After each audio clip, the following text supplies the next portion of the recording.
ایک شیر ہرن کا شکار کرنے کے لیے اس کے پیچھے دوڑ رہا تھا۔ ہرن دوڑتے دوڑتے دو بیلوں کے پاس آیا اور کہنے لگا کہ برائے مہربانی میری جان بخشی کروا دو، شیر مجھے کھا جائے گا، مجھے مار دے گا۔ وہ بیل کہنے لگے کہ کچھ نہیں ہوتا، تم اطمینان سے یہاں کھڑے ہو جاؤ۔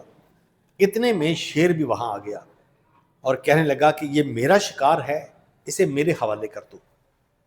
سفید بیل کہنے لگا کہ ہرنی ہماری دوست ہے، تم اسے کچھ نہیں کہہ سکتے۔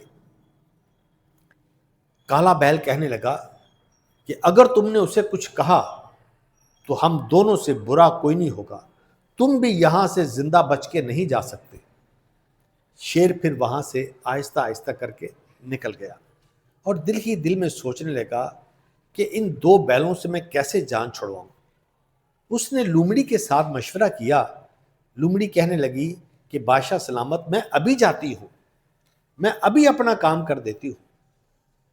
لومڑی سفید بیل کے پاس آئی اور کہنے لگی کہ تم کتنے خوبصورت ہو، کتنا پیارا تمہارا رنگ ہے، لیکن کالا بیل تجھ سے جلتا ہے۔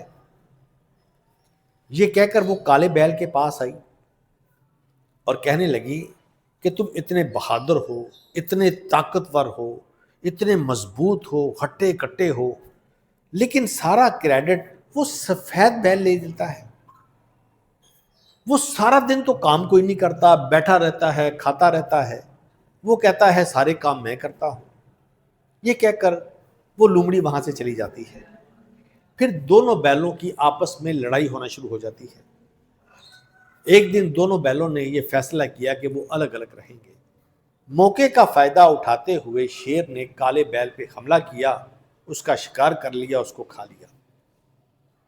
کچھ دن کے بعد سفید بیل کی بھی باری آ گئی، وہ بھی شکار ہو گیا، شیر اس کو بھی کھا گیا۔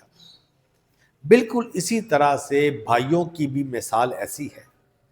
جب تک آپ ایک رہیں گے، یہ دنیا والے آپ کا کچھ نہیں بگاڑ پائیں گے، ورنہ یاد رکھیے گا ہر گلی میں، ہر محلے میں، ہر موڑ پہ لومڑیاں بیٹھی ہیں آپ سب کو لڑانے کے لیے، آپ سب کو الگ کرنے کے لیے۔